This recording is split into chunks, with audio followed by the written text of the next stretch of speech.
إريتريا يا جارة البحر ويا منارة الجنوب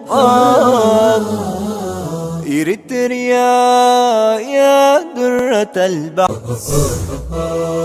إريتريا يا جارة البحر ويا منارة الجنوب إريتريا يا درة البحر ويا منارة الجنوب.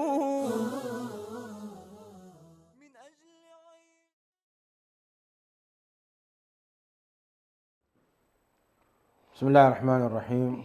الحمد لله رب العالمين، والصلاة والسلام الأتمان الأكملان على نبينا محمد وعلى آله وصحبه أجمعين. مشاهدي الكرام، سلام الله عليكم ورحمته وبركاته.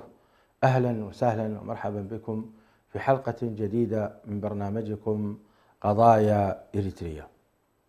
ما زال الحديث عن الطلاق، أسبابه، ومحاولة التخفيف منه قدر المستطاع.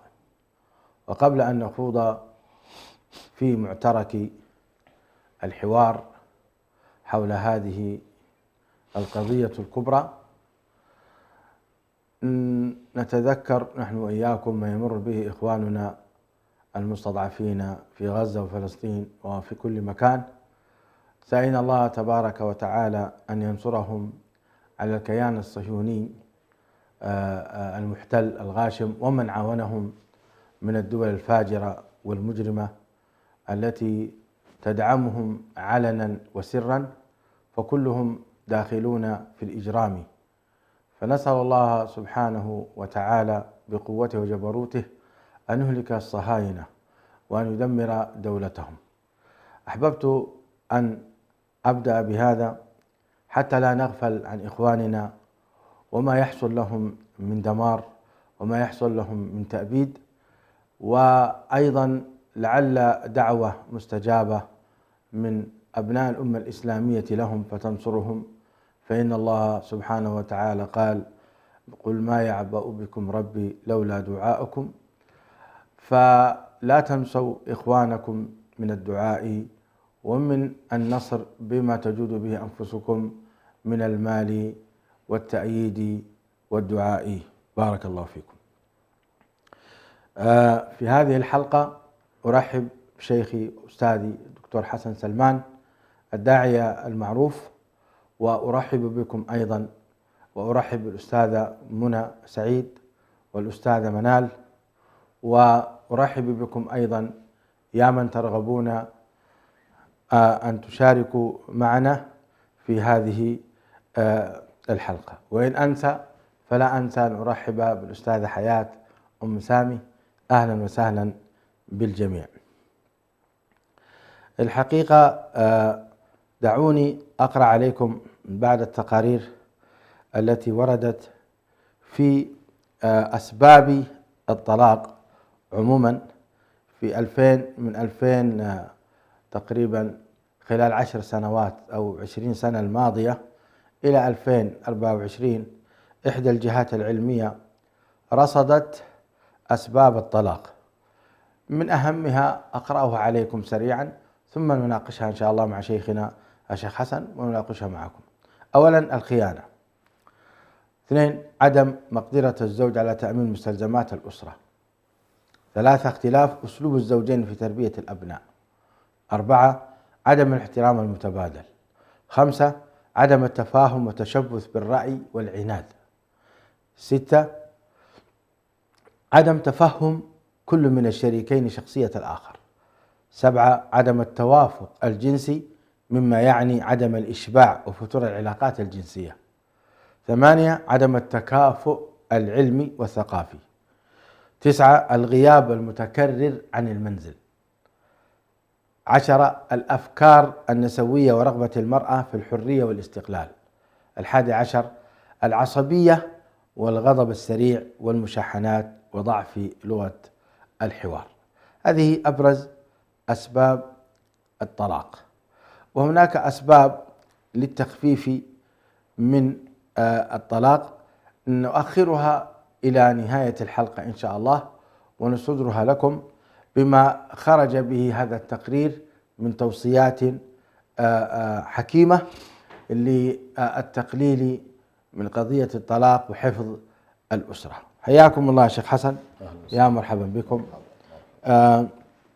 قرأت على سيادتكم أسباب الطلاق سردا. بادئ ذي بدء نحب أن نفتتح هذه الحلقة بالشارع الحكيم وهو الإسلام، يحرص أشد الحرص على عدم وقوع الطلاق، ويحرص أشد الحرص على المحافظة على الأسرة وعدم التفكك. وهناك ربما بعض يعني طلاب العلم ربما يفهمون قوله تبارك وتعالى فهما غير صحيح، وهو للذين يؤلون من نسائهم تربص 4 أشهر فإن فاءوا فإن الله غفور رحيم وإن عزموا الطلاق فإن الله سميع عليم. ما معنى هذه الآية؟ وهل هي تحث على الطلاق وإنما هي مفتاح لبعض؟ كذلك ما هي الأساليب التي اتخذها الإسلام في عدم حصول الطلاق أصلا حتى لا يقع الطلاق؟ هناك ترتيبات معينة نحب أن نسمعها منكم. ملخص السؤال: ما هي الوسائل التي شرعها الإسلام لعدم حصول الطلاق؟ بسم الله الرحمن الرحيم، الحمد لله رب العالمين، والصلاة والسلام على رسول الله الأمين وعلى آله وصحبه أجمعين. أما بعد، تعامل الإسلام مع موضوع العلاقة بين الزوجين تعاملا مقاصديا، بمعنى أن العلاقة بين الرجل والمرأة لها مقاصد عظيمة في شريعة الله تبارك وتعالى، لأنها تؤسس لمقصد شرعي وهو مقصد عظيم، وهو حفظ النسل البشري، وهو بقاء البشرية على وجه الأرض بشكل صحيح، ليس بشكلها الحيواني، بمعنى العلاقة التي تبنى كالعلاقات الحيوانية عموما. يعني لا، الله سبحانه وتعالى أراد للبشر أن يكون هنالك علاقات فطرية غرائزية، ولكنها ضمن منظومة شرعية مقننة تؤدي في نهاية المطاف إلى بناء الأسرة وفق المنظور القرآني الذي يؤسس لمسألة الصلاح في الدنيا والعيشة الطيبة في الدنيا، وكذلك يؤسس للحياة السعيدة في الآخرة. هذه الفكرة الأساسية لموضوع الزواج.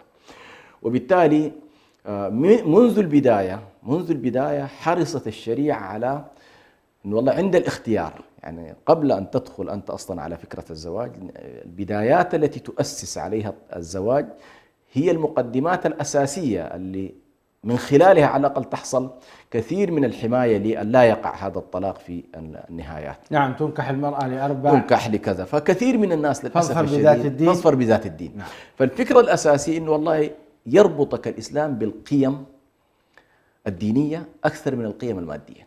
يا سلام. يعني ما تبقى القصة إنه هو ده الواقع، النبي حكى الواقع. تنكح بعض الناس ينكح المرأة لجمالها ولمالها ولحسبها ولنسبها، كل هذه أشياء حاصلة في الحياة ولدينها. ولكن النبي صلى الله عليه وسلم قال فاظفر بذات الدين تربت يدك.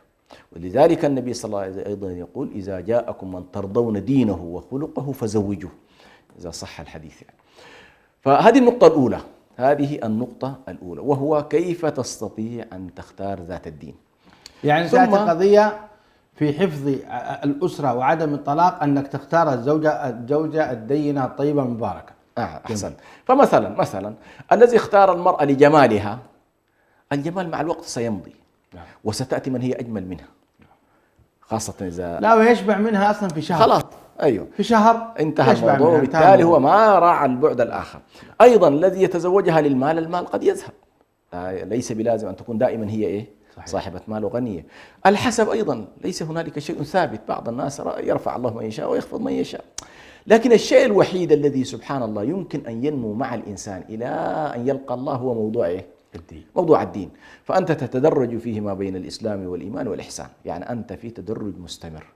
واعبد ربك حتى يأتيك اليقين. صحيح. فهذه النقطة الأولى. أيضا بعض الفقهاء والعلماء بالإضافة إلى الجانب الديني راعوا كذلك بعض الجوانب ذات الطابع الاجتماعي. لما اشترط الفقهاء مثلا أو بعض المذاهب اشترط قضية الكفاءة، منهم من قال والله الحد الأدنى في الكفاءة الإسلام، أن المرأة المسلمة كفء للرجل، لكن منهم أيضا من أدخل جوانب أخرى في الكفاءة، أدخل جوانب مالية، أدخل جوانب اجتماعية، أدخل جوانب عرفية. فهنا نلاحظ بعض الناس للأسف الشديد لا يلتفت إلى هذا البعد الاجتماعي. للأسف الشديد بعض الناس يتصور بأن قضايا الأحكام هي عبارة عن أحكام فقهية محضة لا علاقة لها بجوانب الاجتماعية في المجتمع. وهنا أقول بأن بعض الفقهاء الذين وضعوا الكفاءة حقيقة كانوا حكماء فيما يتعلق بهذه الجزئية على وجه التحديد. فالفوارق أحيانا بين الزوجين سواء كانت فوارق علمية أو كانت فوارق مادية أو كانت فوارق أيضا عرفية ستلعب دور كبير جدا فيما نتكلم فيه، إلا أن يكون هنالك شيء معين، وهو أن والله كلا الطرفين استطاع أن يناقش هذه الجوانب التي فيها اختلافات، وكل واحد عارف ما عند الطرف الآخر، وبالتالي يتفهمها. مثلا أديك مثال في الجوانب العرفية، بعض المجتمعات من أعرافها أن الرجل يسكن مع والديه مثلا، هذه قضية عرفية عند الناس، وإذا رحل بزوجته وسكن خارج البيت هذا يعدونه إشكال كبير جدا ويعدونه عقوقا. بينما مجتمعات أخرى تعد إنه والله إذا المرأة سكنتها مع هذا فرطت في إيه؟ في حقها هي. نعم في حقها، ويرونه أنه سبب للمشاكل. هذه الجزئيات أحيانا بعض الناس في فترة اللقاء الرومانسي زي ما أقول مراحل التعارف الأول عدم مناقشتها يؤدي إلى إنه والله لما يقع الإنسان في الميدان وتقع المشكلات اليومية وتبقى الصدامات ما بين المرأة وما بين الوالدين، هنا تقع إشكالات كبيرة. فالشاهد على كل مما قصدته هنالك بعض القضايا ذات الطابع الاجتماعي تحتاج إلى مناقشات قبل أن ندخل في منظومة. طيب جميل، لو نختصر لأن هذه جزئية مهمة. نعم. لو نختصر سريعا، إذا نعم. حفظ الإسلام على الأسرة باختيار الزوجة الصالحة. اختيار الزوجة الصالحة، ثانيا التكافؤ، اختيار موضوع التكافؤ. جميل. الجزئية الثالثة أيضا هو قدسية الزواج. قدسية بمعنى إن والله موضوع الزواج علينا الوعي بقدسية الزواج. جميل.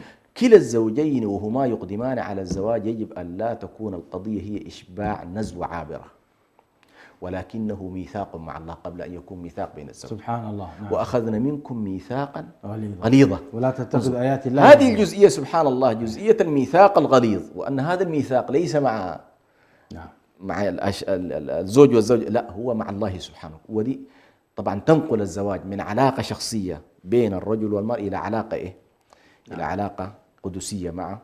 أيضا مما يمكن أن نسميه في القدسية أيضا قضية أنه هذا الزواج وارتباطه كذلك بمنظومة الأهل. كثير من الناس للأسف الشديد هذه الجزئية أيضا يهملها نتيجة التداعيات الجديدة بالذات الحاصلة، فتجد أن الفتاة مثلا ترتبط مع الشاب ويكون الوالد في غفلة أو ما راضي الزواج أو كذا، ففي النهاية يحصل ارتباط عن طريق المحاكم والأهل خارج الصورة أو تجاوزتهم الفتاة.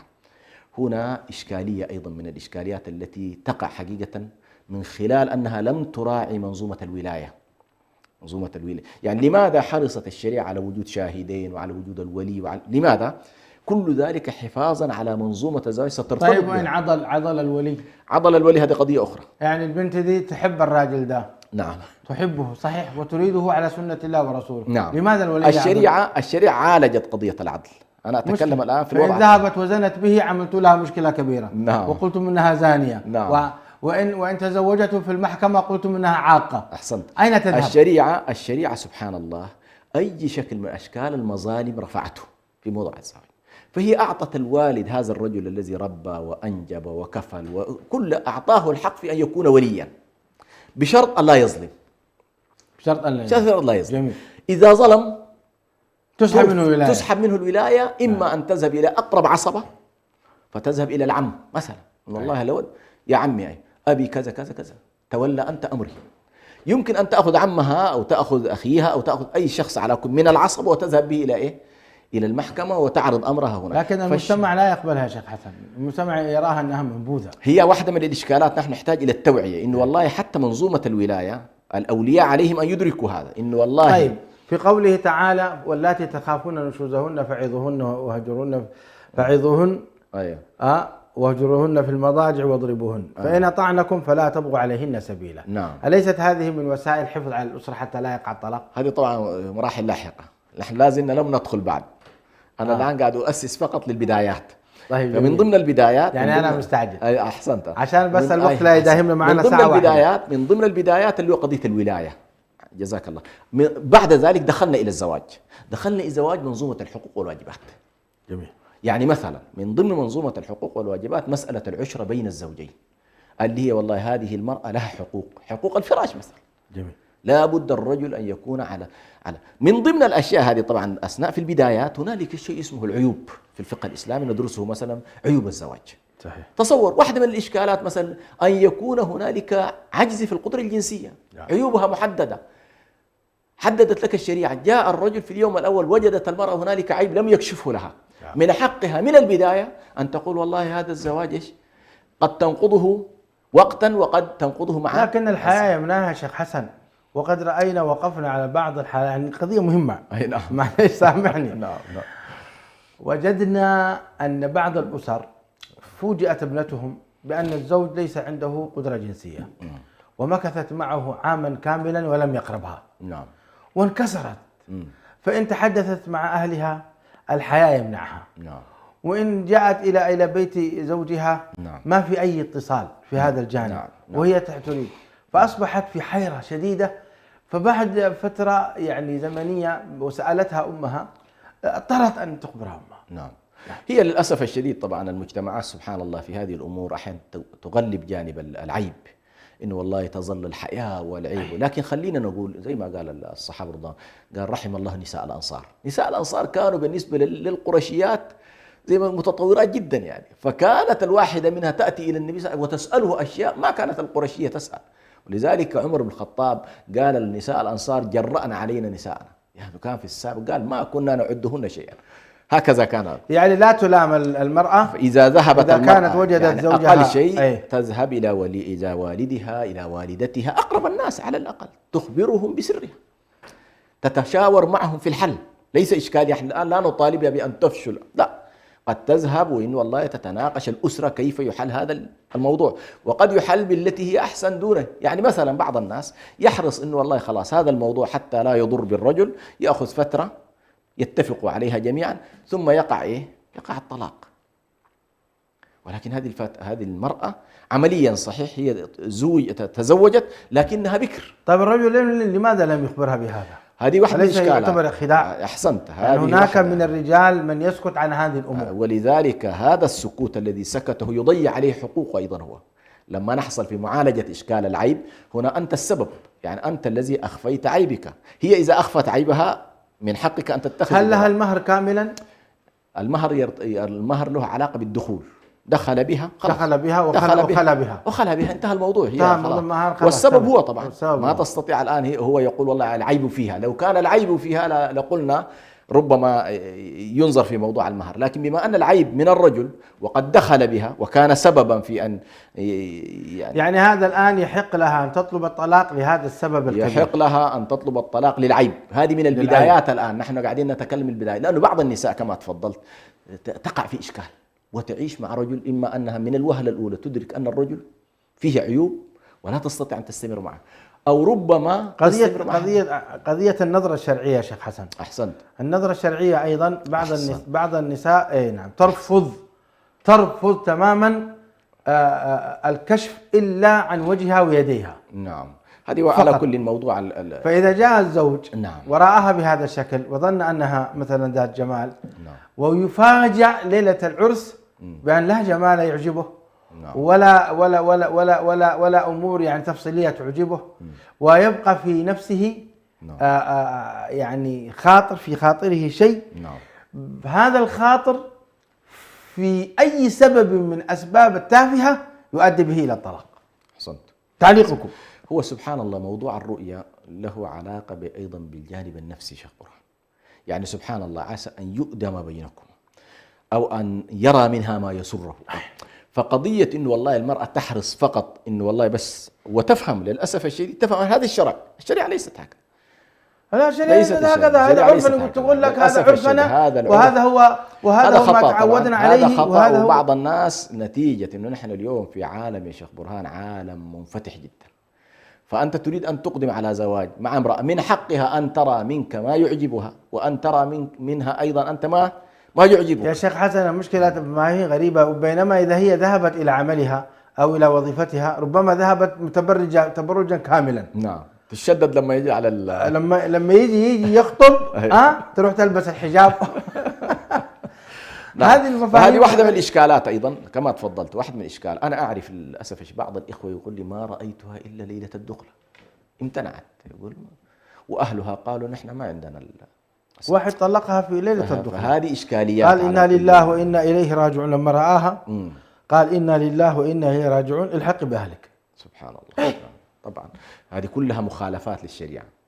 قال فليحذر الذين يخالفون عن أمره أن تصيبهم فتنة ويصيبهم عذاب أليم. ما هي الشريعة إذن بالتوضيح باختصار؟ الشريعة شيخنا منذ البداية أن يرى منها ما شكلها العام الذي يشده على الأقل إلى، لا يقول والله يعني يرى شعرها ويرى صدرها، يعني على الأقل نعم. البودي العام هذا الصدر نعم واليدين ويرى كذلك الساقين. هذه يعني لا يمكن ويسمع كلامها ويراها ذاهبة. ابن عثيمين يقول يراها وهي ذاهبة وهي مقبلة. نعم. هذا هو الشرع. أي نعم. يعني المجتمعات التي تعارض على هذا الشرع وتكون ضده نعم. فلتتق الله. أحسنت.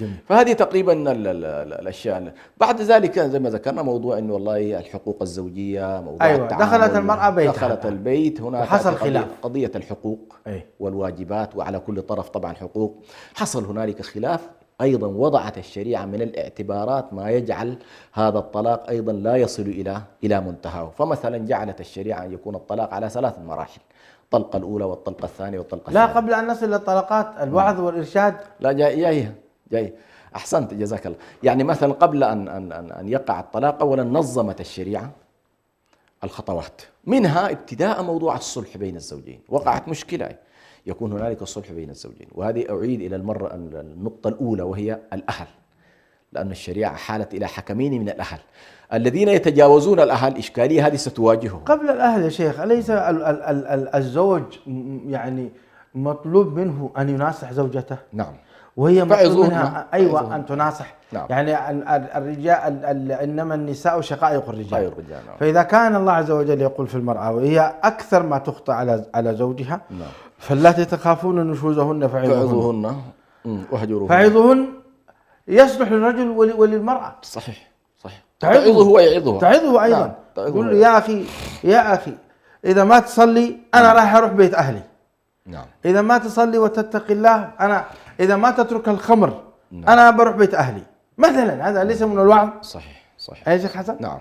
الثانية فعظوهن واهجروهن في المضاجع. نعم.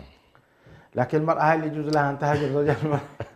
طبعا هنا أفتونا ماجورين. هل ممكن المرأة تمنع نفسها من زوجها من أجل أن يستقيم وتقول له والله ما تقرب؟ إذا كانت هنالك علة شرعية لا حرج. يعني لا تمتنع منه هكذا، يعني هو رجل ملتزم بالشريعة وقائم بأمر الله وكذا، لا، لكن لها الحق نفس قضية الهجر المعروف. قد تهجره 3 أيام لقضية محددة، إنه والله أنت ما لم تترك الشيء الفلاني فلا تقرب مثلا. يا سلام. هذا قد يجوز لها كالصلاة مثلا شخص لا يصلي بالعكس، هذه قد يكون لها الحق في فضل القضية كلها أصلا. نعم صحيح. بالذات على القول بأن تارك الصلاة كافر، وهذا الرأي المشهور. فتعظه وتذكره وتهجره هجرا شرعيا. فالأمر للاثنين يعني. بعض الناس يظن أن هذا فقط للزوج تجاه زوجته. إذا كانت هنالك قضية تريد أن تصححها في زوجها قد تهجره. نعم. وقد تريد زي ما يقول وجه الأحمر. نعم. وقد تهدده إذا الأمر عظيم أيضا، والله أنا لا أستطيع أن أستمر معك بهذه الوضعية. نعم. وخصوصا أنا أريد أن أربي أبناء صالحين. نعم. وأنت لست قدوة بهذا الشيء مثلا. نعم. هذه كلها من القضايا اللي قد بعضهم يعني وجدنا أسئلة تسأل عن أن زوجها لديه علاقات حقيقة محرمة. نعم.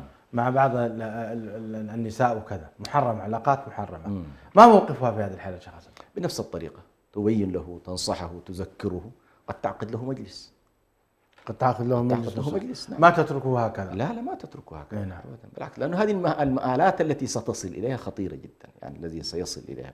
بعض الناس يتصور منه يقول لك ما دخلها، لا بالعكس دخل. أحيانا يكون الزوج شرس ويمد يده قبل لسانه، وربما كسر عظما لها أو خدشها لحما، كيف تتعامل معه؟ على كل، سبحان الله، موضوع الضرب وموضوع إن القسوة، أول سبحان الله، مع أنه واضربوهن، والآية وردت في واضربوهن، لكن سبحان الله النبي صلى الله عليه وسلم ثبت أيضا في كل النصوص بأنه ما ضرب صبي ولا ضرب امرأة قط النبي صلى الله عليه وسلم، وهو القدوة، وهذا الخلق العالي، وهو أعلى أنواع الخلق. ثم أيضا النبي صلى الله عليه وسلم اشتكى إليه الرجال فأذن لهم، ثم اشتكينا النساء بعد ذلك إلى زوجات النبي بأن الأمر تجاوز الحد، فصعد المنبر عليه الصلاة والسلام وزجر هؤلاء، وقال هؤلاء يعني أشبه ما يكون بأنه ليسوا بخياركم، ليسوا بخيار. نعم. فلاحظ هذا كلها مؤشرات تدل على أن النبي صلى الله عليه وسلم كان يرى أن الضرب هذا لا تصل إليه إلا عندما يكون آخر الدواء. طيب، وعظته، هجرته، وعظها وهجرها، وربما ضربها، وما في أي فائدة، ما في أي فائدة، تنتقل إلى الحكمين، تنقل المسألة الآن إلى الأهل. لماذا الله عز وجل حددها وقال وحكما من أهلي حكما من أهلها؟ نعم. ألا نشعر أن هذا أيضا يعني حقيقة يلم القضية، ولا الآن هنا بمعنى الأسرتين اللي ذكرناهم، لأنه هنا نحن الإسلام مع الأسرة الممتدة، يعني مش الأسرة الصغيرة، لا، هنا الآن انتقل من دائرة البيوت لها أسرار، الآن بقت البيوت لها إيه؟ يعني أسر، يعني ستنتقل من البيت الخاص اللي هو بين الرجل وزوجه. وهنا طبعا برضو ما ننسى، إذا في أولاد كبار ويمكن أن يساهموا قبل أن ننقلها للأسرة الممتدة، خلي الأولاد أيضا إيش؟ يا سلام، يدخلوا. الولد يعتبر ولي أمر أمه، الولد يكون على الأقل يقف مع الطرفين ويساعد. نعم. وهنا الأولاد، فائدة هذا الموقف بالذات الأولاد الراشدين الكبار، لما يعرفوا طبيعة الإشكال يساهموا فيه، ويعرف أيضا المخطئ من الطرفين، ولا تكون هنالك مستقبلا تعبئة مضادة. وصيتكم للأهل، لأن أحيانا كما قالت أختنا في الحلقة الماضية، يميل الأهل بعضهم إلى بعض. نعم. يعني أهل المرأة إلى المرأة يميل. نعم. ويقف معها وإن كانت ظالمة. نعم. ويقف أهل الزوج مع الزوج وإن كان ظالما. وصيتكم هنا طبعا الحكمين أو الحكمان عليهما أن يتذكروا بأنهم هنا في مقام إنزال حكم الله تبارك وتعالى على الواقع، وإنزال أحكام الله على الواقع يجب أن يتجرد فيها الإنسان من القرابة أيا كانت. ولا يجرمنكم شنآن قوم على ألا تعدلوا اعدلوا هو أقرب للتقوى، وكذلك اعدلوا ولو كان ذا قربى. نعم. فأنت مطالب في هذا الوضع بالتحديد أن تتجرد من، فإذا كان الأهل ليسوا من أهل العدل أصلا، ومعروفين أنهم ظلمة. نعم. وواقفين مع هنا طبعا خلاص ستنتقل بعدها إلى تتجاوز المحطة هذه إلى موضوع القضاء.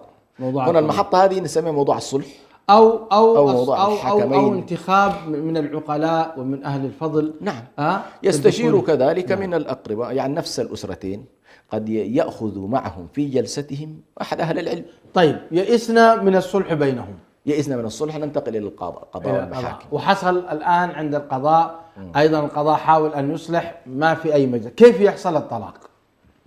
على كل، هنا طبعا خلاص إذا وصلنا يئسنا من الحالة الشخصية، ثم انتقلنا إلى الأسرة، ثم ذهبنا إلى القضاء، فالقاضي هنا طبعا سينظر إلى الحيثيات والوقائع، ثم يوقع بعد ذلك ما يراه من حكم.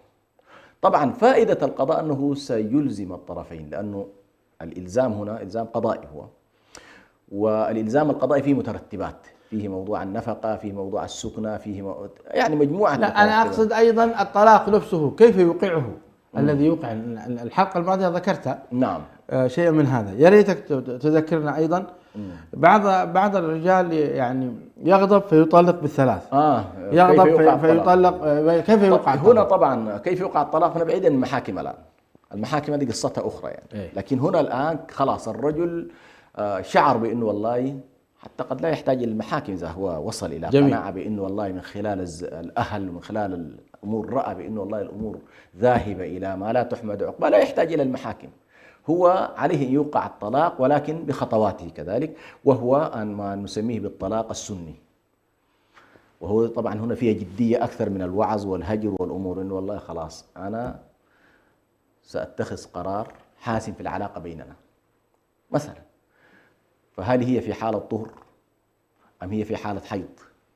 هذه الأنواع، يعني لا بد أن المرأة تكون في حالة طهر ولا تكون في حالة طلاق. لاحظ هنا راعى طبعا إنه والله أن لا تكون في حالة حيض. طبعا هنا فيها الجزئية القضبية، إذا الشخص والله في حالة غضب قال لك لا، انتظر إلى متى؟ انتظر إلى أن تطهر، وفي هذا الطهر يجب أن لا تقترب منها. في هذه اللحظة يمكن أن يقع يقع الطلاق. النقطة الثانية أن توقعه طلقة واحدة وليس طلقتين أو ثلاث. يعني كل هذه تدابير لأنه والله إعطاء فرصة. أي نعم. طبعا هنا سبحان الله المرأة عندها 3 أقراء ستكون هي داخل البيت وموجودة، ومن حقها أن تراجع نفسها وتشوف الكلام وتنظر إلى الأمور وتستنصح ما يمكن إنه والله وقع عليها الطلاق.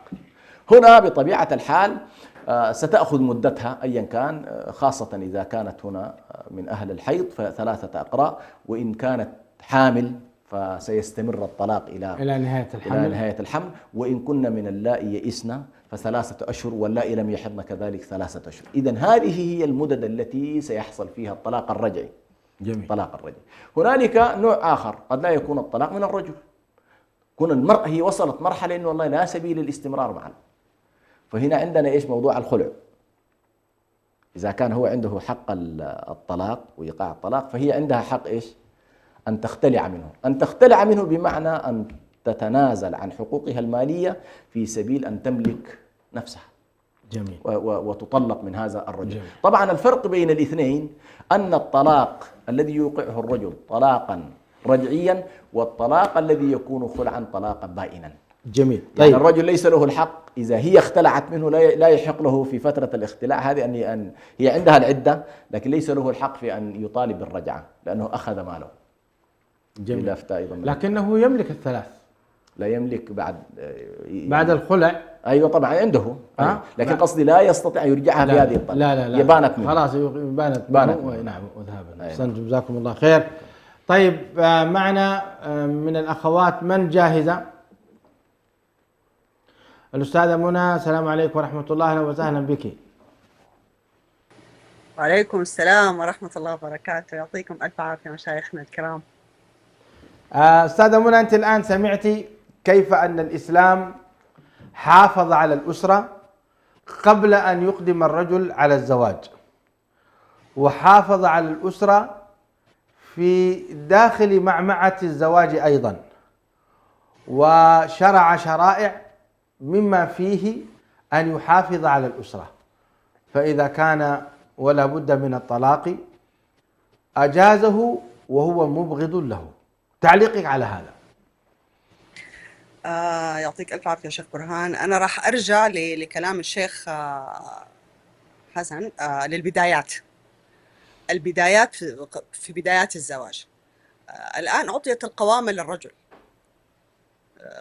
سواء كانت سلطة أو قدرة على تقييم سلوك المرأة، قدرة على إدارة البيت، أن يكون قيم بأن يضع الأمور في مكانها، اتخاذ القرارات، ضبط أمور البيت. هو سيد البيت، هو رب البيت.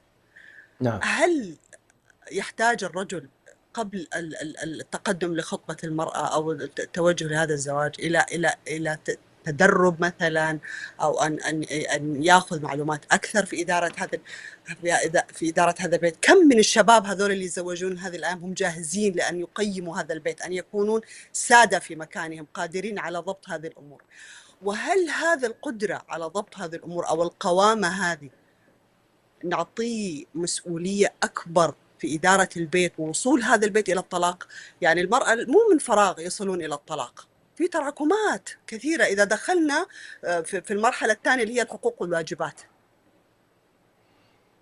طيب أنت برأيك أنه لابد له أن يأخذ دورة في هذا المجال وأن يتعلم كيف يدير البيت، هذا قصدك؟ ليس فقط دورة، ولكن اليوم الشاب كطرف، يعني الحياة كلها هي رجل وامرأة. كانت أم، كانت أخت، كانت عمة، خالة. اليوم هو موجود اليوم في ظل كنف أبوه. هل هو يشاهد أبوه كيف يتصرف مع أمه؟ هذا تدريب. هل هو عارف التزامات البيت؟ هذا تدريب. هل يعي مثلا الإناث الموجودات في البيت احتياجاتهم؟ هذا تدريب. كيف أبوه حنون على أخواته وعلى أمه؟ هذا تدريب. اليوم الرجل لما يدخل بيته أو يجمعوا سقف واحد مع امرأة، فقط اللي جمعهم هو نظرة شرعية، وبعد كتب الكتاب مثلا لقاءات مقننة. هل هو يعي هذا الامر؟ هذا امر انا احس انه صراحه مسؤوليه عظيمه جدا جدا جدا. يعني اليوم قبل ما نلوم البنت انه انت والله اخفقتي او ما كنتي زوجه صالحه وما استوعبتي زوجك، طب هل هو مستوعب هذا الرجل انه اذا اليوم زوجته انهارت ورفعت صوتها هل يكون حنون اكثر؟ هل مثلا في بعض تجاوزات من المراه يكون حازم اكثر؟ في بعض القرارات التي يشعر ان المراه لها قدره على ادارتها يفوض لها هذا التفويض تحت اشرافه ومتابعته مثلا. حدود القوامة فين؟ أنا صراحة يعني هذا الموضوع كثير أخوض فيه، إنه اليوم صار في تبادل في الأدوار. صارت المرأة هي تقرر عن الزوج مثلا. هل هي مفوضة من قبل الزوج مثلا في هذه الأمور؟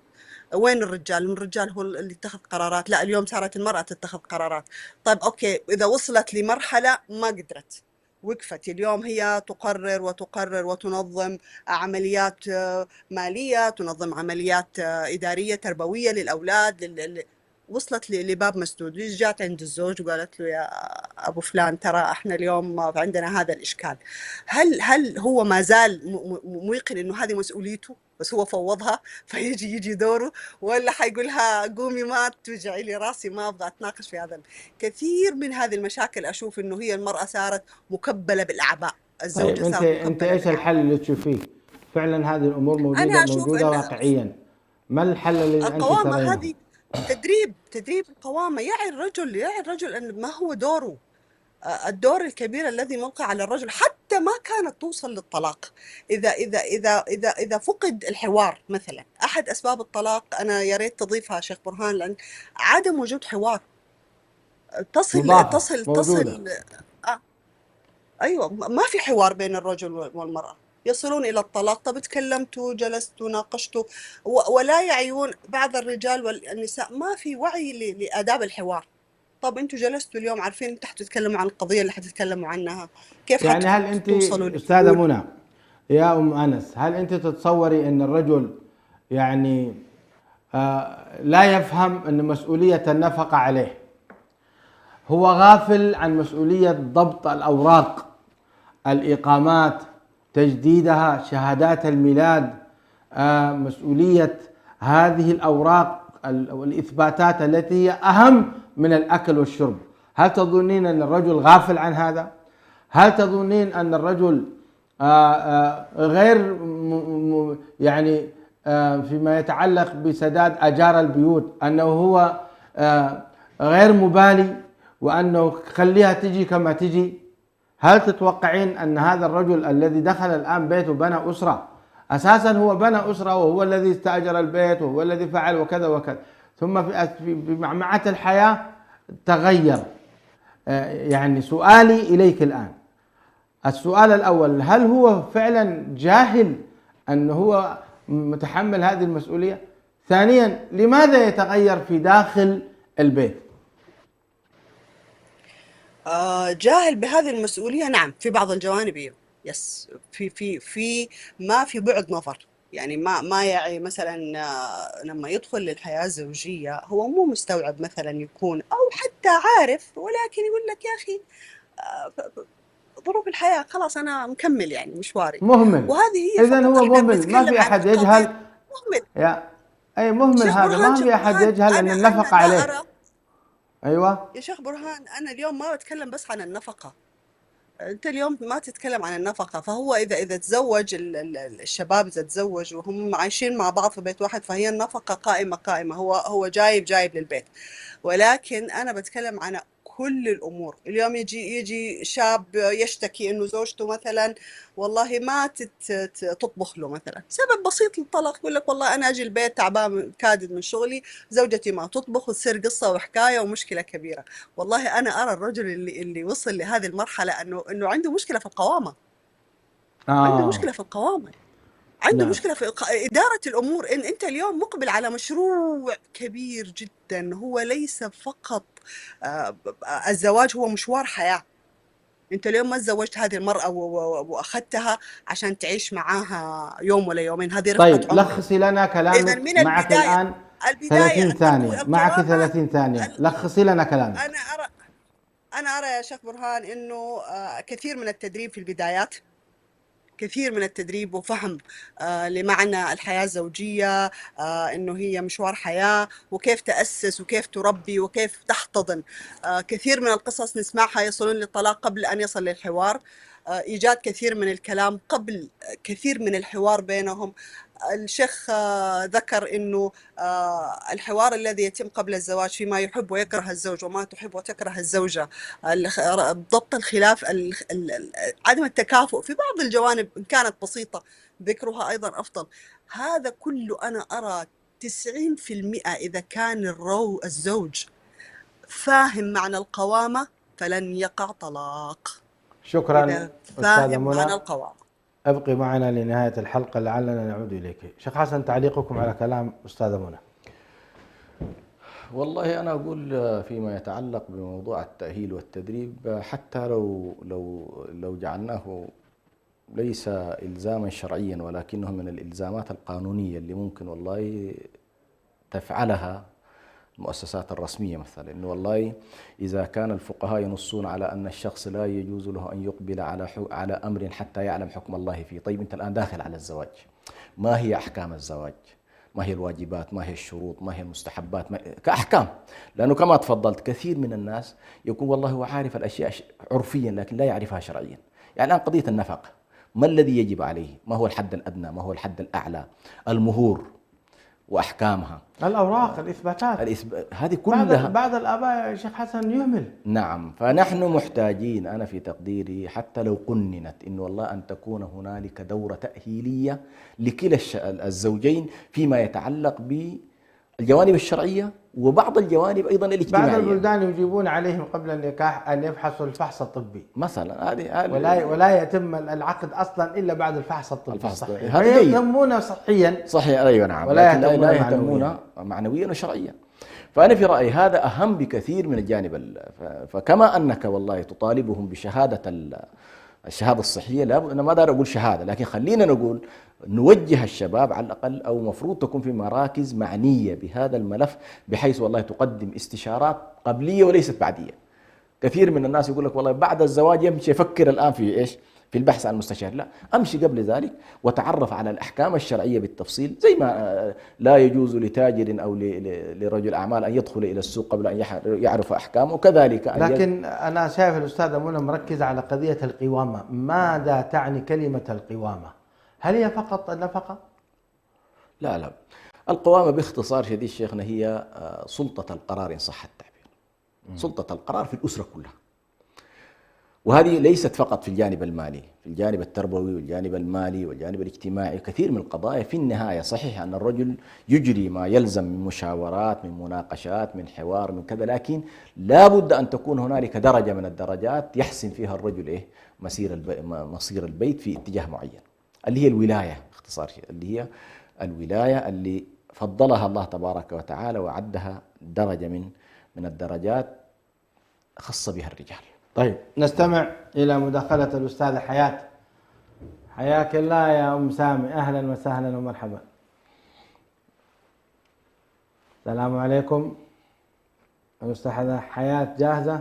السلام عليكم ورحمة الله وبركاته. وعليكم السلام ورحمة الله وبركاته. أهلا وسهلا ومرحبا. حياك الله. سامعيني؟ السلام عليكم. أعطينا مداخلتك يا أستاذة حياة. الله يحييك. أول شيء جزاكم الله خير شيخ حسن وشيخ برهان، بارك الله فيكم. كلام صراحة مهم. في البداية يعني الحياة الزوجية يعني زي ما قالت وزي ما تفضلتوا هي شراكة بين الاثنين.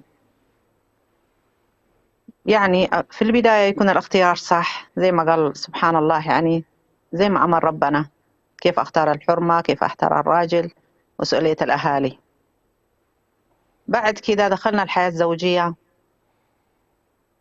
يبغى لنا وجعلنا بينهم مودة ورحمة. كلمة وجعلنا بينهم مودة ورحمة لازم نفهمها، البنت والولد لازم يفهموا إيش معنى مودة والرحمة. صحيح المحبة لابد منه، ولكن هل كل البيوت قائمة على الحب؟ أنا لا أظن. قائمة على المودة والرحمة، على الاحترام. إذا فقدنا هذا الشيء أكيد حيكون أبعاده كثيرة وضارة جدا. في البداية محتاجين المودة والرحمة، بحيث أنا اخترت هذا الرجال وأنا اخترت هذا البنت، أخذها بكل ما فيها. وما في إنسان كامل، ما في شخص كامل. إذن محتاجين في البداية المودة والرحمة. إذا اشتغلنا على هذا الموضوع الحياة الزوجية حننجح فيها، لأن هي شراكة، فإحنا محتاجين إحنا نتوفق فيها. بالنسبة للعيال، بالنسبة للمشاكل العائلية، لازم يكون داخل البيت، ما تدخل طرف آخر. وإذا صعب عليك ذوي عدل. الموضوع ما هو مجرد ما أنا أزعل ولا أتضايق ولا لا، غلط. أنا بتكلم كوني إني أنا فمهم إنه يكون مشاكلهم داخل البيت. جميل جميل. وإذا صار يعني في أشياء البنت أو الولد ما يقدر يتحمل، مسألة الدين، مسألة عدم الاحترام، ما في أخلاقيات، يجبرها أنها تفتح الحجاب، في عدم احترامها، ما لها كلمة. ما هو لازم هي زوجة برضو يكون لها كلمة. سبحان الله. مسألة أنه هو لا، الشراكة من الاثنين. فإذا في مشاكل صعبت عليها وهي حاولت إنها بتختار الوقت المناسب إنها تناقشه، فصعبت عليها، إن هي يبغى لها الصبر. محتاجين لحياة زوجية الصبر وحكمة. لازم الأم تفهم بنتها إيش معنى حكمة، إيش معنى مودة والرحمة. إذا أنا نظرت إلى زوجي بمودة والرحمة، في جوانب خير كثير أنا حشوفها. طبعا الحالات تختلف أكيد، ولكن معظمها إحنا محتاجين للمودة والرحمة. إيش معنى مودة والرحمة؟ واحدة بتقول لك أنا بستحمل زوجي بس أول ما يكبروا عيالي خلاص أنا بشوف حالي. لا، هنا ما في مودة والرحمة. العيال حيروحوا شمال ويمين، حيتزوجوا، حيروحوا، يبقى إيه؟ المودة والرحمة. يا سلام. في غريزة مودة والرحمة. يا سلام. فإحنا محتاجين بالشعب الإريتري بالذات معنى كلمة مودة والرحمة، هذه لازم نفهمها. يا سلام. يعني وبعدين خلاص ما قدرت تدخل ذوي عدل، إذا كان من أهلها من أهله، طيب ما قدرنا، ما استمرينا، حصل الطلاق. بعد الطلاق لازم يستمر الاحترام لأجل هذول العيال. ما تجي تقول الأم أبوكم عمل وأبوكم كذا وأكم، لا، غلط. قومي بمسؤوليتك كأنك أنت موجودة معاهم، مع أبوهم. والأب ينفق، مو مسألة الإنفاق بالمال بس، محبة وحنان. مو خلاص انتهى الموضوع بعدين يطلب انه ابوي وولدي ما يبقى. لا، القضية مو هي كذا. نستمر العائلة واحدة، هذا الجد وهذه جدة وهذا عم وهذا خال. في مناسبات حتجيهم يزوجوهم يوصلوا، يعني هذه الذرية. سبحان الله. يا سلام. كل يا هذا سلام. إيش محتاجين؟ أخلاقيات ومودة والرحمة. فهم المودة والرحمة زي ما قال الشيخ حسن، ميثاق غليظ. سبحان الله. جميل. فإحنا والله العظيم الموضوع ده إحنا أول شيء يكون إحنا أولى، إحنا المسلمين فاهمين القرآن، فاهمين معنى الاحترام. أمهاتنا كيف كانوا ما شاء الله. يعني إذا كان في المسيحيين عندهم هذا الاحترام، اللي هم المسيحيين، سبحان الله. فإحنا محتاجين المودة والرحمة. خلاص أنا أخذت العهد إنه هذا زوجي، أخذته عن اقتناع، فيبغى لي حكمة وصبر. فالله المستعان. فاللهم اجعل بيوتنا وبيوت المسلمين بيوت مودة ورحمة وبركة وتقوى وإيمان. اللهم أمين، وجزاكم الله خير. هذا قولي، السلام عليكم ورحمة الله وبركاته. شكرا على هذه المداخلة طيبة الأستاذة حياة. أم سامي الغالية، يا سلام، كلام جميل يدل على خبرة عميقة. شيخ حسن، الأستاذة حياة تكلمت عن ما يتعلق بالفهم الصحيح للمودة والرحمة الذي يؤدي إلى احترام بين الزوجين. كذلك تكلمت على أن ضرورة أن يكون المشاكل لازم تكون داخل البيت، وإن حصل الطلاق فلا بد أن تكون هناك يعني أمور الاحترام والتقدير والرحمة والحنان والشفقة على الأولاد. تعليقكم؟ حياك الله. والله جزاه الله خير. يعني هو زي ما يقولون يعني النظرية خضراء، التجربة خضراء والنظرية رمادية. ما قبل الدخول سبحان الله يعيش الإنسان في مثاليات وخيالات واسعة اللي نسميها نحن الحب، وأحيانا أكثر من اللي هنا هو خيال، هو ليس حقيقة. لما تدخل إلى الواقع هنا تبدأ التجربة، تجربة خضراء تراها كما هي. هنا ننتقل سبحان الله، القرآن عبر إلى وجعل بينكم مودة ورحمة كما تفضلت أخت حياة، إنه ننتقل إلى فكرة المودة والرحمة. ولذلك بعض الخبراء قالوا لو أراد أن يعيش بذات المشاعر، مشاعر الارتباط قبل الدخول، أن يعيش بنفس المشاعر بعد الدخول لا يستطيع. لابد أن ينتقل إلى مرحلة إيه؟ الرحمة والمودة. وهنا سبحان الله كثير من الأزواج المشاعر التي عاشوها في البدايات قد لا تستمر فترة طويلة، تستمر مثلا سنة سنتين، لكن بعد ذلك سبحان الله يأتي وضع جديد، قد يأتي إليهم مولود، وقد تنتقل الأسرة من حالة الثنائية إلى حالة أخرى. الآن صاروا ثلاثة فصاروا جماعة، وصار في شخص على الأقل بينهم، وقد تأتي كوارث، قد تأتي سفريات، نعم، قد تأتي نعم، مشاكل، قد تأتي أمراض، صحيح، قد تأتي حوادث. ولذلك سبحان الله فكرة والعافية. أن يكون هنالك الرحمة بين الطرفين، والراحمون يرحمهم الرحمن، ارحموا من في الأرض يرحمكم من في السماء. يعني كلما كان هنالك رحمة بين الطرفين كلما استمرت الحياة الزوجية لفترة أطول. المرأة ترحم زوجها، والزوج يرحم أيضا زوجته، وكلاهما يرحم كذلك الأطفال الذين هم طبعا بين الطرفين. فهذه مسألة فعلا مهمة جدا، وتحتاج إلى غرس، وتحتاج إلى رعاية، وتحتاج إلى اهتمام. وهنا طبعا لا نقول كل طرف من الأطراف عليه مسؤولية.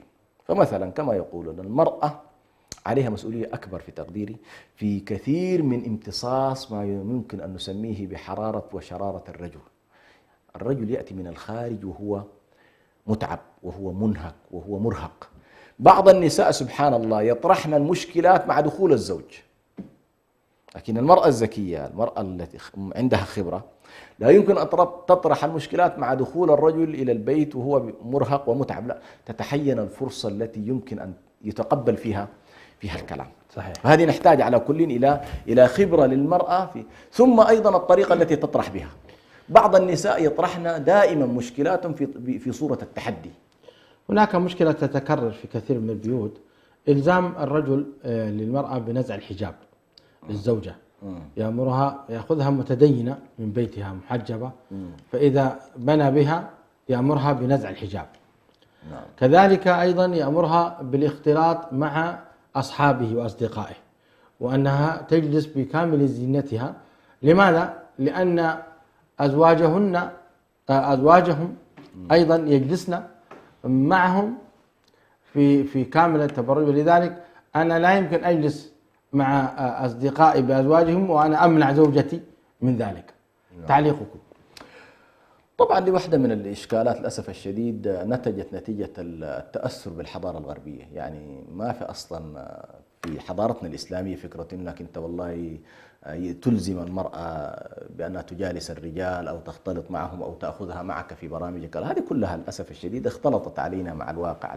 لكن لو فرضنا أنه والله أنت ستأخذ زوجتك إلى، يجب أن تأخذها في كامل زيها الشرعي، ولا تلزمها بمعصية الله وهي مقتنعة أنه مثلا هي مقتنعة بأنه والله الحجاب واجب، احترم قناعتها، لأنك إن أكرهتها فهذه يقع في الفتنة، والله سبحانه وتعالى لا يحب ذلك. يعني المرأة ترى إنه والله حتى لو افترضنا إنه أنت ترى هذا مستحب، لو ترى هذا مستحب، لا الموضوع ليس موضوع نقاب أو حجاب، لا الموضوع نزع الحجاب، لا تبرج كامل، لا هذا لا يطاع فيه، ولا قوامة له في ذلك، ولا قوامة له في ذلك، لا قوامة له في ذلك. إذا كان النبي صلى الله عليه وسلم يقول لا طاعة لمخلوق في معصية الخالق، وفي الوالدين اللي هم أكثر طرفين يجب أن يكون لك عليهما، قال إن جاهداك على أن تشرك بما ليس لك به علم فلا تطعه. طيب نعم. أستاذة منال الموجودة، السلام عليكم أستاذة منال. وعليكم السلام ورحمة الله وبركاته، حياك الله. الله يحييك يا أختي الكريمة، تفضلي مداخلتك حول أسباب الطلاق وعلاجه. تمام، الله يعطيكم العافية. قبل ذي بدء الحمد لله حمدا طيبا كثيرا مباركا ملء السماوات والبعد، نبدأ به ونستعين به ونصلي وسلم على حبيبنا محمد عليه أفضل الصلاة وأتم التسليم، عدد ما ذكره الذاكرون وغفل عنه الغافلون. تكلمت أستاذة منى عن شيء جميل جدا، اللي هو يكون في عندنا خبرة قبل الزواج للبنات وللأولاد، وهذا محط اهتمام صراحة جدا جميل عشان يتفادوا الأخطاء، لأنه على أرض الواقع تتلاشى كل العبارات اللي كانوا يسمعوها قبل الزواج. أيضا أستاذة حياة الله يعطيها العافية تكلمت عن المودة والرحمة، وهذا شيء جميل جدا جدا، ولا بدهم يفهموا معنى إيش المودة والرحمة. مش معنى أنا تزوجت أنت تلبي لي كل طلباتي، مو معنى أنا تزوجت أنك كنت الخادم لي ولا أنا أكون خادمة لك، لا، الحياة الزوجية أعلى من كده وأرقى من كده، ولازم في تنازلات، هذا يتنازل شوية هذا يتنازل شوية، عشان نطلع في النهاية للمغزى الأساسي لتعيين أسرة أو بناء أسرة متكاملة. أنا حتكلم حاليا عن الرعاية والمسؤولية، فعشان كده حبدأ بقوله تعالى: أعوذ بالله من الشيطان الرجيم، بسم الله الرحمن الرحيم. يا أيها الذين آمنوا قوا أنفسكم وأهليكم نارا وقودها الناس والحجارة عليها ملائكة غلاظ شداد لا يعصون الله ما أمرهم ويفعلون ما يؤمرون. الشاهد قوا أنفسكم وأهليكم، اللي هي الوقاية، هي طاعة الله سبحانه وتعالى، ومن أطاع الله دخل الجنة بإذن الله. طاعة الله، أوامر الله، ما كتبه الله، ما أمرنا به وما نهانا عنه، فيما يخص هذه العلاقة الزوجية، فيما يخص هذول الأبناء، فيما يخص الرعاية لهم، فيما يخص المسؤولية التامة عنهم. أيضا قول الرسول صلى الله عليه وسلم: كلكم راع وكلكم مسؤول عن رعيته، الرجل راع في أهله وهو مسؤول عن رعيته، والمرأة راعية في بيت زوجها وهي مسؤولة عن رعيتها. أيضا قوله صلى الله عليه وسلم: ما من عبد يسترعيه الله رعية يموت يوم يموت وهو غاش لرعيته إلا حرم الله عليه الجنة. إيش معنى غاش يا جماعة؟ يعني لم ينصح، غافل عن النصيحة، عن المسؤولية، عن الرعاية، خان ما اؤتمن عليه. علشان كده بيصير الطلاق، بتصير المشاكل، إذا ما أطعنا الله ما رح نلاقي لنا منفذ ولا ملاذ. طيب احنا بنتكلم عن الأم والأب. الأم قوة، خليط من القوة والشدة والعاطفة، الأم المضحية، الأم الصابرة، الأم اللي هي الدعم وهي الصبر، ممزوج هذا كله بشيء جميل من العاطفة والمرونة والرقة. نيجي نتكلم عن الأب، حنلاقي قيادة، حنلاقي ولاء للأسرة، حنلاقي دعم، حنلاقي إصلاح للأبناء. ولا ننسى نوح عليه السلام، النبي أو الرسول الأب، لما دعا ابنه ما يئس إلى آخر لحظة: يا بني اركب معنا، إلى آخر لحظة، ودعا الله إنه يكون هذا من أهلي، يا ربي هذا من أهلي، قال لا تكون من الجاهلين، استعاذ الله أن يكون من الجاهلين. فهذه غريزة في الأب، يحب أبنائه ويمشي على هذا النمط. فالأم والأب الاثنين في نفس المسار ماشيين، إذا ما اتفقوا طلعنا بأسرة رائعة بناءة إلى أبعد ما يكون، وإذا ما حصل هنالك خلل لابد أن نتفادى هذا الخلل بقدر المستطاع. طيب احنا حنتكلم الآن عن إذا ما حصل الطلاق. لما نيجي مثلا نقول مثلا بده يحصل الطلاق، بنتي حتطلق ولا ولدي حيطلق، أو لا قدر الله يعني إحنا كنساء صار لي الطلاق وبدي أمشي في هذه المرحلة. في فئات عمرية، الفئات العمرية اللي حنواجهها الأبناء مختلفين، ممكن يكون في بداية الحياة الزوجية، في وسطها، في آخرها، وهلم جر. إذا ما تعاملنا مع الفئات العمرية حنتعامل مع الطفل اللي هو ما قبل الخمس سنوات مثلا، الطفل الصغير. هذا طبعا مستحيل لما نيجي نتكلم معه عن مبدأ الطلاق أو الانفصال حنقول له احنا حنتطلق، احنا حننفصل. لا، لابد أن نختار عبارات بسيطة سهلة. حنعيش مع بعض دحين، احنا هذه الفترة بابا حيكون في هذاك البيت الآخر، الطريقة اللي حنتكلم فيها لا تخاف، احنا بنحبك، احنا الاثنين مع بعض، ما راح نسيبك، حياتنا هي يا ماما، حتمشي على نفس المنوال.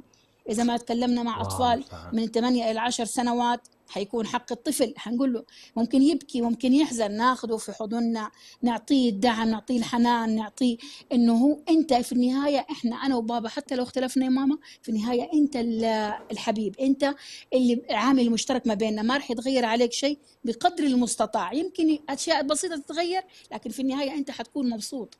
لو جينا لمرحلة ثانية، مرحلة المراهقة، وهذه عاد حط تحتها أكثر من خط وعدة تساؤلات، مرحلة صعبة لأنه هي في حد ذاتها.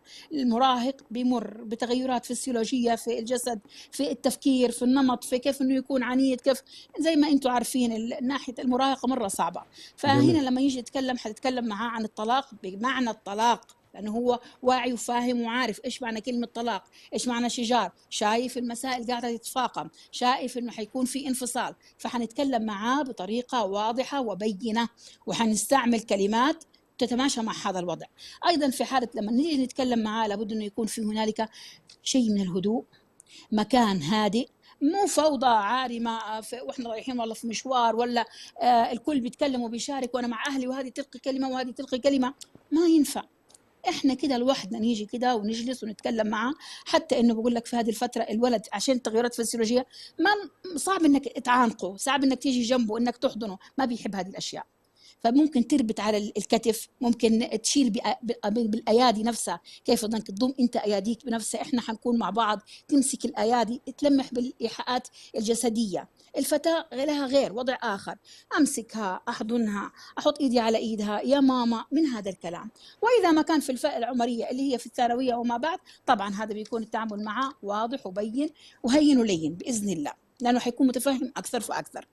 طيب لما نيجي نتكلم عن طريقة علاج الطلاق، يعني كيف إحنا نتكلم عن الطلاق معاهم. أولا وقبل كل شيء لازم الاقتناع التام بأن نتكلم بحقيقة تامة، صدق، ما نقعد نحور في المواضيع، ما نقعد نعطيهم آمال وأشياء وآراء ما لها أي أساس. لما تيجي لأرض الواقع هو يشوفها حينصدم فيها، حيصير في صدمتين، ما بين صدمة الطلاق وما بين صدمة الكلام هذا اللي قاعد ما هو يتنفذ.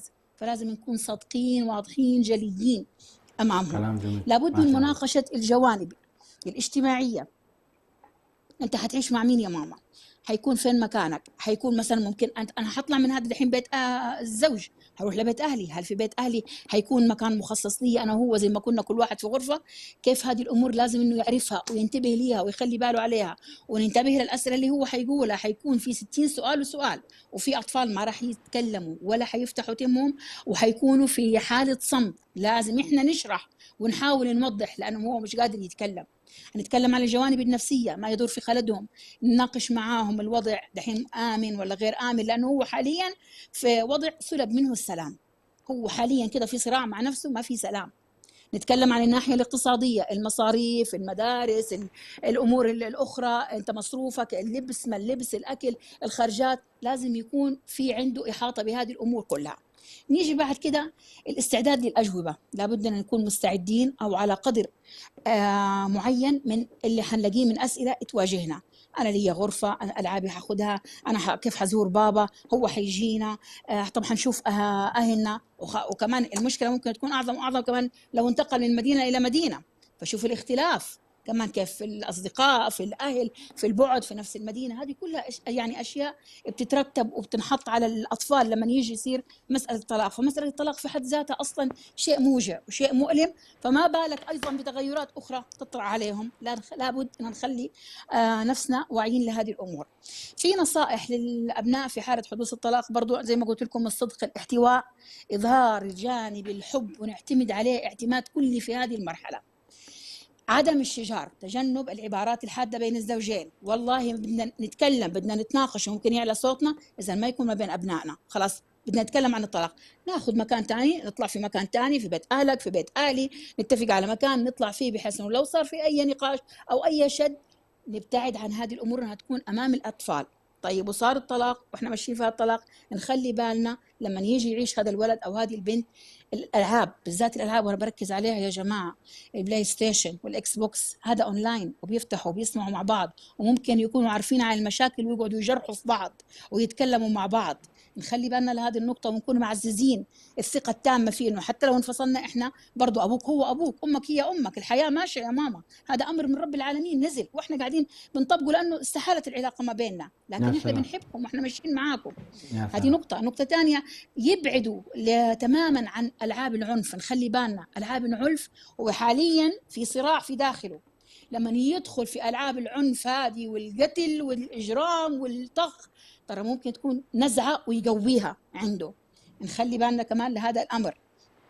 في أمور جميل. بين الزوجين لازم نستوجب الحديث عنها. يعني مثلا إذا كان في مثلا حالة ناس قريبين لهذول الأبناء، من الأهل، من أهل أبوه أو من أهل أمه أو حتى من الأصدقاء، نحاول نخليهم زي ما بيقولوا صديق معاون، ندخله، نخليه ياخذ معه زي ما تقول أساليب الحوار، يدخل إليه. ممكن ما يقول لي أنا، ممكن مع هذه الصدمات، وحتى هو لو بيحبني ابني لكن انصدم مني، انصدم من قرار أبوه، ندخل طرف آخر يكون قريب للطفل وحبيب للطفل عشان يفضفض له، عشان أعرف أنا إيش اللي قاعد يدور في ذهنه، وعلى أساسه أعرف أحسن التصرف. تمام. ممكن طيب، الاستعانة لو أيضا نختصر أستاذة منال، طيب ممكن نختصر بس آخر نقطة. شيء اللي أنا بدي أقوله نعم. إنه في النهاية آدم لحواء وحواء من آدم، خلقت من ضلع أعوج من آدم. هذا الضلع قوامه لا يكون بالقوة ولا بالشد ولا بالارتخاء، يكون من المنتصف. ومعنى كلمة حواء، خلق الله سبحانه وتعالى لآدم علشان تحتويه، حواء من الاحتواء. إذا هي ما احتوته وإذا هو ما لان معاها وكان حبيب، ففي هذه الحالة حيكون المسؤولية والأسرة هذه قائمة على طريقة غير سليمة. ونقول ختاما لكل أب ولكل أم، نسأل الله عز وجل أنه يلهمهم الرشد والحكمة وسداد الرأي إذا ما كان هنالك سد أو قرار للطلاق. ونقول إنه ما أتينا به من الله سبحانه وتعالى، إن أخطأنا فمن أنفسنا وإن أصبنا فمن الله سبحانه وتعالى. ربنا لا تحملنا ما لا طاقة لنا به، واعف عنا واغفر لنا وارحمنا، أنت مولانا فانصرنا على القوم الكافرين، وجزاكم الله عنا خير الجزاء. شكرا أستاذة منال، ما شاء الله تبارك الله، كلمات طيبات مباركات. دكتور حسن سلمان، تعليقكم. الأستاذة منال تكلمت عن الرعاية والمسؤولية وأتت بقوله تبارك وتعالى يا أيها الذين آمنوا قوا أنفسكم وأهليكم نارا، وتكلمت عن مرحلة الطفولة ومرحلة المراهقة ومرحلة ما بعد المراهقة. تكلمت أيضا في مناقشة الجوانب الاجتماعية والاقتصادية والاستعداد لأجوبة الأطفال. حقيقة طرحت نقاط مهمة جدا. تعليقكم. جزاها الله خير وبارك الله. أنا أتفق مع حقيقة في كثير مما ذكرت، وهي فصلت وكما يقولون لا عطر بعد عروس، يعني كلام فيه ما يكفي. فقط أريد أن أنبه إلى أحكام الحضانة. هذه من الأشياء اللي فعلا يحصل فيها إشكالات، هو الأب يريد أن ينتزع الأطفال والأم، يعني هذه على كل تحتاج إلى أن يعرف على الأقل كل طرف ما له من حقوق وما عليه من واجبات. هنالك الشريعة نظمت أحكام عمرية معينة كما تفضلت هي في التقسيم الآن. بعض الأعمار ليست للوالد، سيظل الطفل، الآن القوانين على كل محددة من 7 إلى 9 سنوات مثلا، الأطفال يكونون مع والدتهم. الخلاف شر. نعم، يكونون مع والدتهم. الله المستعان. هنا في نقطة مهمة جدا فيما يتعلق بالحضانة. إذا كان والله الأم لأي سبب من الأسباب تعرضت لشيء أو حصل لها، ينتقل مباشرة إلى أمها الحضانة. بعض الناس طبعا يتصور أنه والله الانتقال يكون إلى عمة الولد، لا، إما أن تنتقل إلى الجدة أو ينتقل إلى الخالة. الحضانة في فترة الحضانة الشرعية التي هي للأم، فالحق فيها لأهلها من أم وخالة. هذا إن تنازعوا، لكن إذا كان في بينهم اتفاق. إذا كان الاتفاق طبعا خلاص، يعني أنا قصدي هنا كيف نظمت الشريعة الموضوع؟ أحكام عمرية معينة حتى هذه الجزئية الشريعة لم الشريعة تقبلها. نظمتها بلا شك، وبالتالي ما تجي من اليوم الأول ومعاك رضيع وتنتزعه، لا، ما هكذا. بل بالعكس، أنت ملزم بأن فترة الحضانة أن تنفق عليها وهي تربي لك الأطفال. وقد تلزمك الشريعة بالسكن وتلزمك بالإنفاق، تلزمك أشياء كثيرة جدا. فهذه مسألة أيضا مهمة جدا الالتفات إليها، لأن هذا سبحان الله له علاقة الآن بحق الأطفال، له علاقة بحق الأطفال، فلا يكون ضحية نتيجة قرار قرار الرجل والمرأة في الانفصال. وبالتالي وضعت الشريعة القوامة هنا، واحدة أيضا دي واحدة من جزئيات القوامة في الشريعة، أن الرجل هو الذي يتولى الصرف والإنفاق والرعاية على الأطفال وهم مع والدتهم. جزاكم الله خير يا شيخ حسن. احنا حقيقة هذه تعتبر مقدمة، كنا نريد أن نتحدث عن أسباب الطلاق، الخيانة الزوجية، عدم التفاهم، الإشباع الجنسي، 11 نقطة ذكرناها ما تطرقنا إليها. كنا نريد أن نأخذ أيضا رأي الأخوات، لكن لعلنا أيضا نؤجل الأسبوع القادم بحيث نناقش أسباب الطلاق بعمق. لماذا يحصل يعني الفراق؟ لماذا نهدم الأسرة؟ لماذا يتضرر الأبناء؟ هل هناك فعلا، هل ما يحصل اليوم من الطلاق مقنع؟ هل هو مقنع؟ يعني لمجرد الخلاف حول قضايا تافهة يحصل بها الطلاق، هل هذا مقنع؟ هذه القضايا نحاول نناقشها إن شاء الله في الأسبوع القادم. أتمنى من الأخوات الجليلات مسامي أخت حياة الفاضلة، وأيضا أم أنس أستاذة منى، وكذلك الأخت الفاضلة أستاذة منال، وأيضا يا ريت تكون معنا أيضا أستاذة أميرة، وكان عندنا أيضا إضافة للدكتورة أميرة نعتذر منها لأن الوقت ضيق علينا، لكن نريد أيضا هذه مزيج حقيقة. وكذلك ندعو الإخوة الذين طلقوا نساءهم ويعني وسبق لهم تجربة الطلاق، يا ريت يشاركوا معنا ويعطونا التجارب، ويعطونا أكيد أن كل من طلق أو طلقت لديها مثلا تجارب يعني أخطأت فيها وتجارب أصابت فيها، هذه كلها لو تنقل للإسلام والمسلمين يعني حتى يستفيدوا منها. في نهاية الحلقة لا يسعني إلا أن أتقدم بالشكر الجزيل للدكتور حسن سلمان، والشكر موصول لكم مشاهدينا الكرام، كما أشكر الله سبحانه وتعالى على إتمام هذه الحلقة. تناقشنا ساعة ونصف، أسأل الله تعالى أن يبارك في هذه الحلقات، وهي جديرة أيضا بالمناقشة والأخذ والعطاء. أسأل الله عز وجل أن يصلح الأسر. وسبق أن تكلمنا في الحلقة الأولى أن معظم أسباب الفراق هي الذنوب والمعاصي، فالأسرة إذا كانت مقصرة في طاعة الله عز وجل فإن الله يسلط عليها شيطان، حتى يعني الشيطان يقوم والعياذ بالله بتفكيك هذه الأسرة. الأسرة المطيعة، الأسرة التي تسعى دائما للتقليل من الذنوب والمعاصي غالبا تكون في كنف الله ورعايته. هذا أمر مهم جدا جدا مشاهدي الأكارم، لا تظنوه أمر سهل أبدا، لأن بعض الأسر يقول ماذا فعلنا؟ هناك تقصير في الصلاة، هناك مشاهدة المسلسلات المحرمة، هناك ارتكاب حتى المشروبات من الخمور وغيره في داخل المنازل، ونريد أن تكون الحياة وردية، ونريد أن تكون الحياة هي تفهمني وأنا أفهمها. هيهات هيهات. ربنا عز وجل يقول ومن أعرض عن ذكري فإن له معيشة ضنكا. هذا هو الضنك. الضنك هو الفراق والخلاف وعدم وجوب يعني قوامة الرجل بأموره ولا المرأة حتى تكون مطيعة. اطبخي لي ما تطبخ، الملابس غير مكوية، تخرج وتدخل على كيفها، ربما يكون عندها تواصل مع أصدقاء وصديقات في الفيسبوك، وفي هذا كله سببه الذنوب والمعاصي. سنخصص حلقة في هذا إن شاء الله تعالى.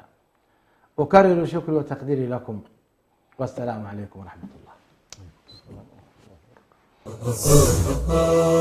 إريتريا يا جارة البحر ويا منارة الجنوب، إريتريا يا درة البحر ويا منارة الجنوب.